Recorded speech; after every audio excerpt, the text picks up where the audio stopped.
नमस्कार, भारत होम्योपैथी के YouTube channel पर आपका स्वागत है और आज इस वीडियो में हम बात करेंगे पार्किंसन में डोपामाइन की कमी को कैसे पूरा किया जा सकता है नेचुरली तरीके से। अपनी लास्ट वीडियो में मैंने आपको बोला था कि मैं नेक्स्ट वीडियो में आपको बताऊंगा कि कैसे आप डोपामाइन को नेचुरली इंक्रीज कर सकते हैं। तो आज उस वीडियो को हम बना रहे हैं। अगर आप हमारे चैनल पर नए हैं तो इस चैनल को अभी सब्सक्राइब कर लीजिएगा, क्योंकि हर हफ्ते इस चैनल पर मैं आपके लिए पार्किंसन से जुड़ी कुछ ना कुछ जानकारी लेकर आने वाला हूं जो आपके लिए बहुत फायदेमंद हो सकती है।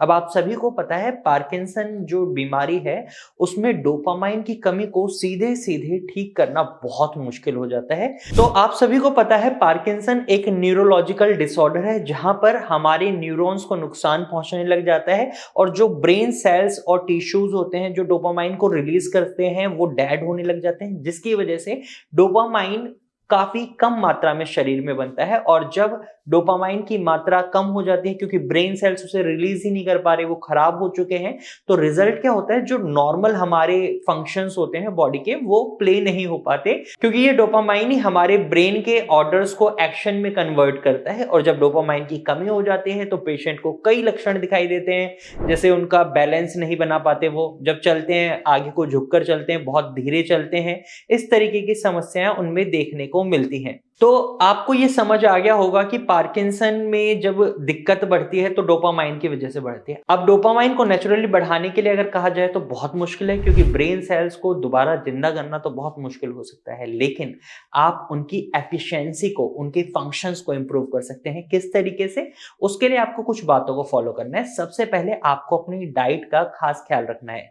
डोपामाइन को बढ़ाने के लिए आपको प्रोटीन युक्त खाना खाना चाहिए। अगर आप नॉन वेजिटेरियन हैं तो आप चिकन, मछली और अंडे या सोया का भी सेवन कर सकते हैं, क्योंकि इनके अंदर आपको टायरोसिन बहुत भरपूर मात्रा में मिलता है जो डोपामाइन को रिलीज करने में या उसके प्रोडक्शन को बढ़ाने में बहुत इंपॉर्टेंट रोल प्ले करता है। साथ ही साथ इसके अंदर आपको एंटीऑक्सीडेंट भी बहुत अच्छी मात्रा में खाने चाहिए, जैसे कि आप कुछ फल और सब्जियां खा सकते हैं, ग्रीन टी पी सकते हैं, जिनके अंदर एंटीऑक्सीडेंट की मात्रा बहुत अच्छी होती है और ये आपके ब्रेन के ऑक्सीडेटिव स्ट्रेस को भी कम करती हैं और उससे बचाती हैं। वहीं विटामिन डी और विटामिन बी6 ये ऐसे पोषक तत्व हैं जो हमारे ब्रेन हेल्थ के लिए बहुत जरूरी होते हैं। अगर इनकी भी शरीर में कमी है तो आपको अपनी डाइट से इनकी कमी को भी पूरा करना होता है, अगर आपको डोपामाइन को नेचुरली इंक्रीज करना है। यहाँ पर नॉनवेज डाइट में जैसे मैंने आपको बताया चिकन, मछली, अंडे आप खा सकते हैं। ये पेशेंट टू पेशेंट वेरी करता है। कुछ पेशेंट को चिकन अलाउ कर दिया जाता है, कुछ को नहीं करा जाता। मछली भी आप सैल्मन और ट्यूना जो ओमेगा 3 फैटी एसिड वाली फिश होती हैं जिनमें ज्यादा मिलता है वो खा सकते हैं, जैसे सैल्मन और ट्यूना। अंडे का व्हाइट पार्ट ज्यादा अच्छा रहेगा कंपेरेटिव टू येलो पार्ट। और पेशेंट टू पेशेंट ये चीजें मैटर करती हैं, चेंज हो जाती हैं थोड़ा। तो इस नॉन वेजिटेरियन डाइट पे प्रॉपरली रिस्ट्रिक्ट नहीं होना। बाकी आप सोया खा सकते हैं, जो प्लांट बेस्ड प्रोटीन होता है उन्हें अपनी डाइट में इंक्लूड कर सकते हैं, जैसे दालें हैं, मूंग दाल, अरहर दाल, मसूर दाल, बहुत अच्छा प्रोटीन इनमें भी आपको मिल जाता है।